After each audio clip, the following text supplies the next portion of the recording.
If you go back a couple of centuries, 17th century, China and India were the most advanced commercial and industrial centers in the world. England had to steal technology from India for its own industrial development, textiles, shipbuilding, and others. I mean, it was so extreme that even during the Napoleonic Wars, when England was really sometimes in dire straits, Parliament banned import of superior Indian ships so as to protect the new British shipbuilding industry. Well, of course, that all changed through colonialism. And now China is beginning to recover something like its traditional role, the Middle Kingdom, to which others pay tributary. It's in many ways a pretty ugly process and threatening. In many ways, it's had its positive consequences.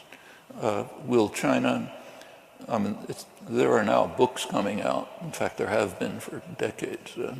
Recent one, Gideon Rachman and others, talking about the Asian century. That the center of power is going to shift. First it shifted from Europe to the United States. Now it's going to shift over the Pacific. I don't think there's much reason to believe that. China has quite a very big economy by purchasing power parity, roughly like the United States, but it's a very poor country. Take a look at the UN Human Development Index. China, I think, is around 90th. India's maybe 130th.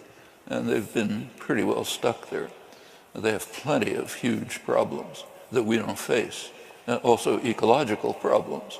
They don't have much in the way of rich agricultural resources the way we do.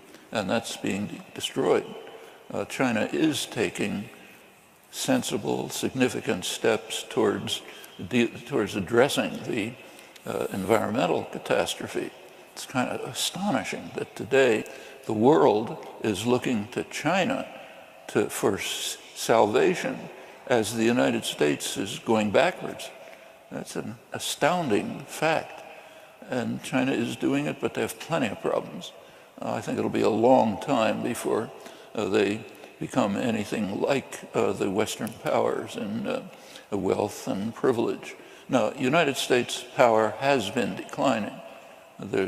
You've all heard the phrase America's decline, common lament. You can get Foreign Affairs, the main international affairs journal, had a front page cover a couple of years ago called "Is America Over?" or something like that. This is all fear-mongering. American power has declined from its peak, which was after the Second World War. You have to go back and think what it was like. The Second World War was very beneficial to the U.S. economy. The U.S. wasn't much touched by the war. Other industrial economies were devastated or destroyed. U.S. manufacturing practically quadrupled, pulled us out of the Depression. There was a big backlog of technology, other possibilities for the great growth rate of the following years. The U.S. had, the statistics weren't very good in those days, but some estimate that the U.S. may have had almost half of world wealth. Probably not that high, but something like that. Well, of course, that declined. That was never going to last. And it declined very quickly. In fact, the first step in the decline was China.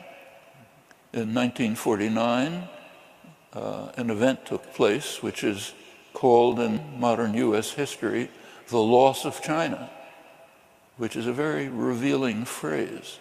And I notice that nowadays it's sometimes put in quotes because it's so ludicrous. But for many decades, it was called the loss of China, meaning we owned China and we lost it. That's the assumption. China became independent. And then a major theme in modern American history was who lost China. That's what drove so-called McCarthyism. It went on way into the 60s.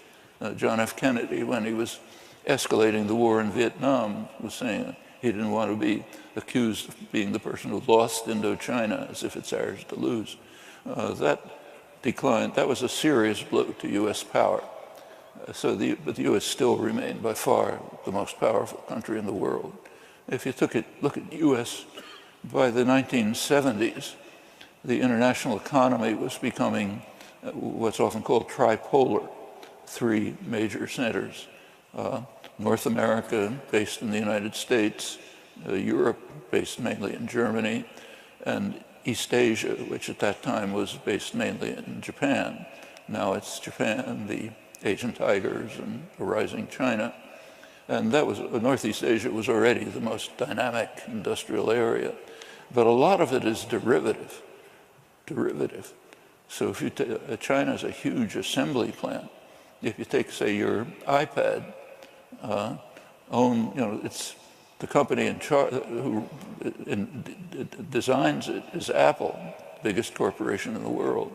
They farm out production to Foxconn and other subsidiaries, big Taiwanese companies. They hire cheap labor in China where it's assembled. If you take a look at the profit that comes back from the iPhones, China gets very little. Foxconn gets more. Apple gets most of it. That's why they're the richest corporation in the world. Then they make sure they don't pay taxes by setting up their offices in Ireland and so on. China is developing undoubtedly, and it's a significant fact. Most of the decline in global poverty over the last generation has been China, which is not insignificant, but they have plenty of problems.